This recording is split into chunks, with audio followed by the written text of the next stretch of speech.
The video in which we are going to watch is old. It is not controversial, if you ask me, and I will tell you why in a second, and I'll expand upon it based on I will utilize a Christian perspective on this as somebody who grew up Catholic and tell you why what this person, this man, the former CEO of Chick-fil-A is saying is actually not controversial in the slightest. But Chick-fil-A has a diversity, equity, inclusion portion of their business. So, of course, as the last woman said, go woke, go broke. Of course, that's not actually how that's fully been implemented in this country. Again, most companies embrace this stuff.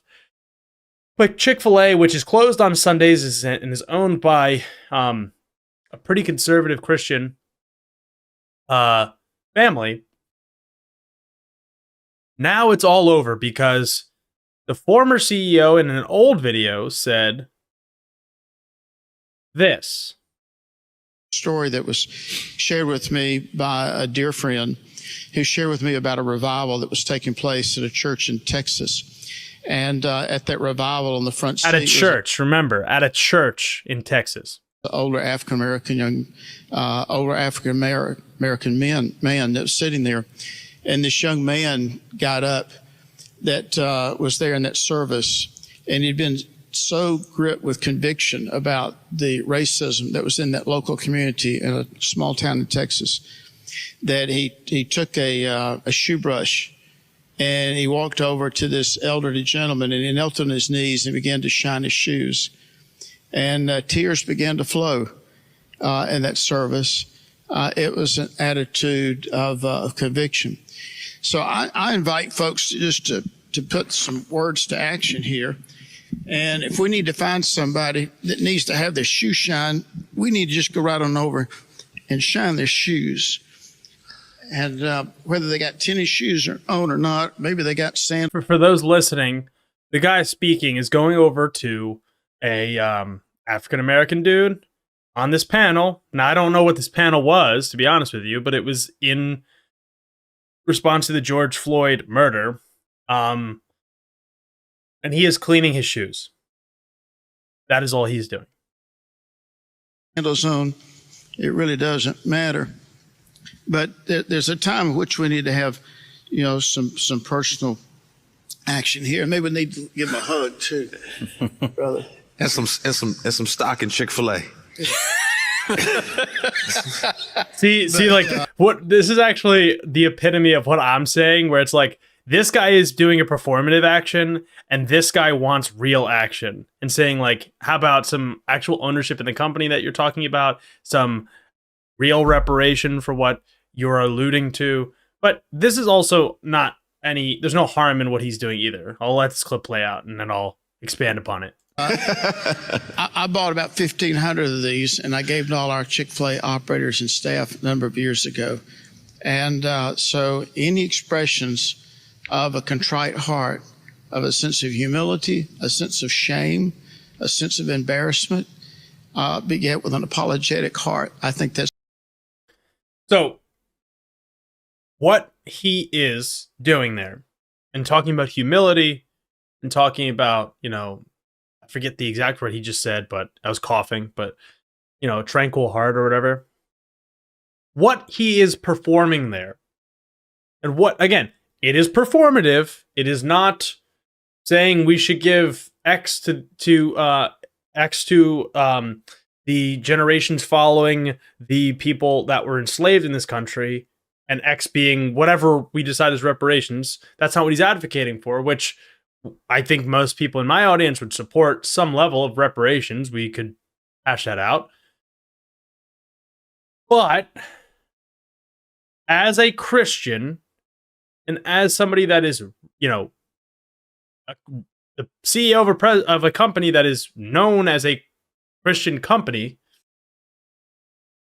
what he is alluding to and what he is basically exemplifying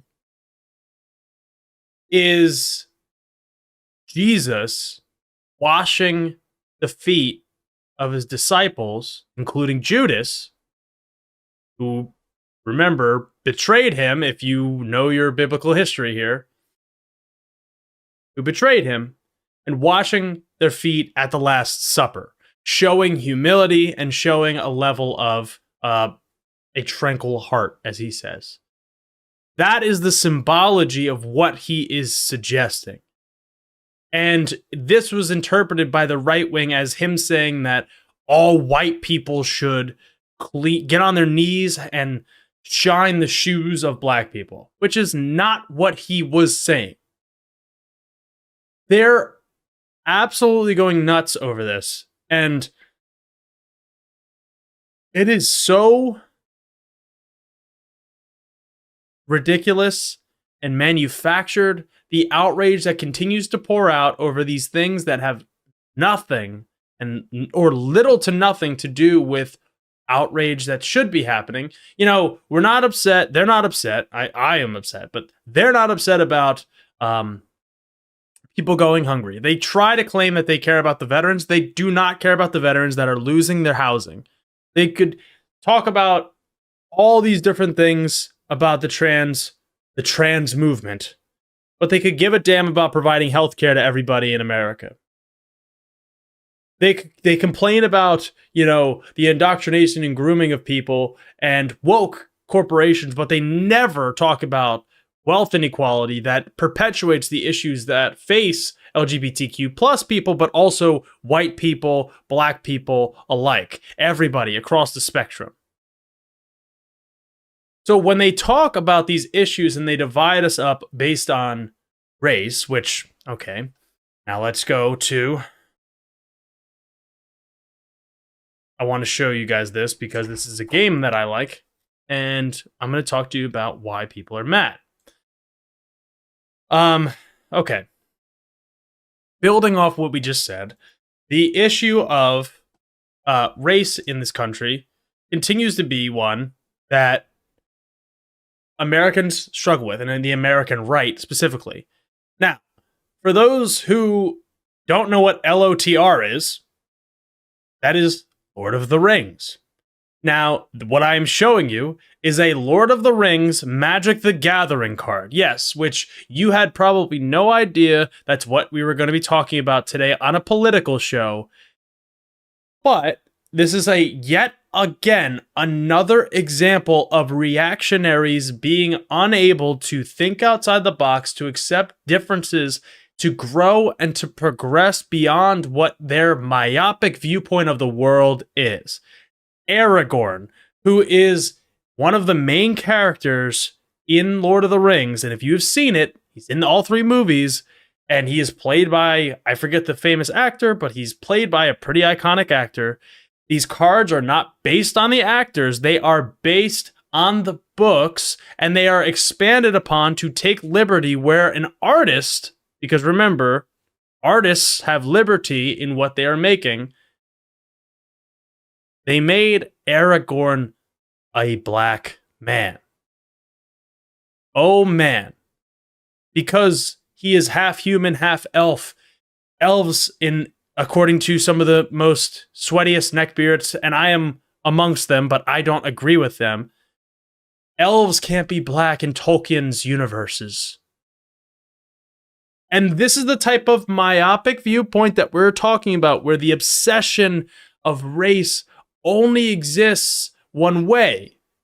Now, if we were to turn characters from black to white, maybe there would be an outrage. Maybe there would be. Maybe there wouldn't be. It depends on what it is, right?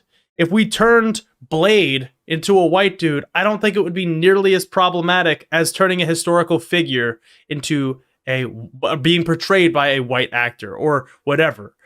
This is a fictional character, the same way that the Little Mermaid was Ariel from the Little Mermaid's a fictional character. These things are so minor, and but the representation is so vital for the people that historically have not had it. Because if you look at the Lord of the Rings movies, there is not representation for people of color. If you look at different fantasy settings from the last 50, 60, 70 years, even science fiction a lot of the times, there are not good representation of diversity in these settings. A modern interpretation of Tolkien's universe within the Lord of the Rings is okay to include diversity that maybe he didn't include in the book, but can be interpreted today as reasonable. It's so crazy that just one story after another is just coming up with this anti-woke focus that is not winning any elections for Republicans. It's actually losing them elections, which so be it. But the thing is that it's not about the election here. It is about being divisive. It makes our country more divided than it needs to be, and it causes more issues than it does solving them. Because in the end, they are on the wrong side of history.